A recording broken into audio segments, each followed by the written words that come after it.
This week, we're in and around Basingstoke, home to the largest banana ripening warehouse in Europe. Very appealing. Sorry. And hoping for no slip-ups in the kitchen is competitive company director Adam. Like all our contestants this week, Adam will be cooking and hosting his dinner party in this rather chic rustic pad. Not that he's worried. So I'm cooking in a completely new kitchen today, but I think I'm going to be absolutely fine. I recognise most of these appliances. We've got the fridge, we've got a sink, we've got a microwave. Aren't you forgetting something? Knock this one out of the park. And talking of the great outdoors, Night One's host, marketing manager Nicole, served her first course sat on the ground. That's a bit different. How's everyone's bums? Is yours feeling a bit... Yeah, mine's feeling a bit numb. I wanted everyone sat on the floor because it was something different. It worked, given that I tried to get people up standing again so that we can just, like, get their bum kind of activated. Well, you certainly didn't get a bum rap from the others. Nicole scored a reasonable 29 out of 40. Cue the music! One person who was looking for something a bit more refined was winery owner Izzy.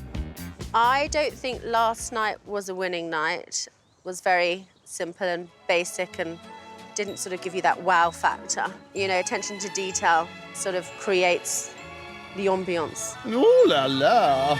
And Izzy's taste for the finer things wasn't lost on DJ and nutritionist Mark. So, Izzy, Yes, sit sir. on the floor much? If there was a posh one of the group, it's definitely Izzy, because I ain't it. I'm saying nothing. Someone who's more focused on the competition is snappy dresser Chris. Is it me or is this a bit hint of garlic? I'm going to win. My food is absolutely going to be top end. It really is. Cooked to a high standard. It's going to be fantastic and they're going to love it. Now that's the attitude. Hope tonight's host Adam has the same fighting spirit. I've definitely got what it takes to throw a fantastic dinner party. When it comes to the cooking, that's the area I'm concerned about. Ah, got a plan up your sleeve? I'm doing Mexican food because I went there on holiday once and had the best time ever in a resort. So very authentic then. And Adam's kicking off with his starter, chicken taquitos with guacamole and salsa. Chicken tajinos, I would say, Taquitos. it's obviously chicken-based. It's like a special type of wrap in like a parcel. Over to the expert. When I went to Mexico, I think I had burger and chips most of the time. So I actually found out about taquitos on Google. Part of my tactic is hoping that people haven't tried this before, so if I get it wrong, they're not gonna know. They'll know if they don't like it, though. Adam starts by seasoning his chicken before adding a sprinkle of mild chili powder and a couple of slices of fresh chili. I'm hoping there's not too much spice. Looks like Adam's going pretty easy on the fresh chilies, so you might be in luck. So now I'm gonna make the bit to go with the chicken, the sauce. Oh, hello, salsa from the supermarket, which Adam is mixing with large dollops of sour cream, again from the shops. Normally I'd measure stuff when I know what I'm cooking. This one I'm shooting from the hip a little bit, so it's gonna be hit or miss. He adds even more creaminess with some soft cheese before mixing. Look at those colours. Pretty beige. But how does it taste? Whoa, it's actually pretty good, man. The supermarket will be glad to hear it. With the chicken done, he starts to pull it apart. This chicken now, like me, shredded. Looks aren't everything, you know. It's not got a huge amount of flavour, if I'm honest. Maybe you can add some pizzazz with your sides. I mean, obviously, if he makes the guacamole and salsa, he's obviously got to get the balance right. Some people don't add enough salt. Some people don't add enough, like, garlic. And some people leave it to others. The guac is shop bought. These are just a side dish to the main event, which is the starter, so they're really not going to have that much of an impact. I hope you're right. It's night 2 in and around Basingstoke. Where cheeky company director Adam is hoping his Mexican-themed night in this gorgeous gaff will bag him $1,000. While he's oiling his tortillas, interesting use of a spatula, the others are speculating about his theme. What if one of his exes were Mexican and then he thought, boom, I like that kind of cooking? Make her obviously an ex-Mex. Hey! Yeah, I see what you've done there. Back in the kitchen and Adam's plating up. Whew. They are looking crispy. The piece that's going to make controversy tonight is my shop-bought guacamole.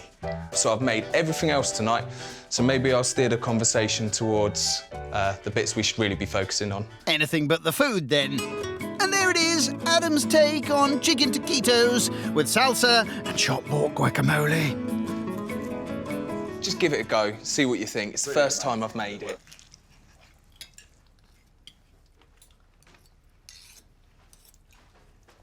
This doesn't feel very spicy. When I was just trying it now, I was thinking, gosh, this is meant to be Mexican and it's not really spicy. No, I'm loving it, and actually you've won me for the starter because it's not spicy. Yeah. Oh no, that's good. So I'm pleasantly surprised.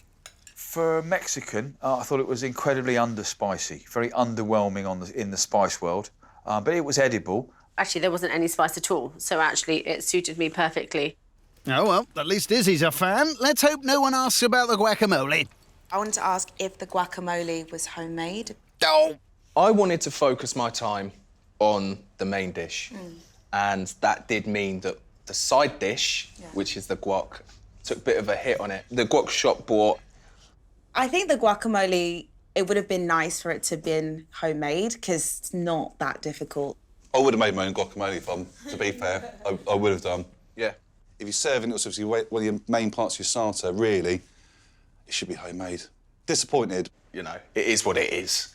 You know, I didn't make the guacamole, so deal with it. That's the spirit. Have you been to Mexico? I absolutely have. Have you? Yes.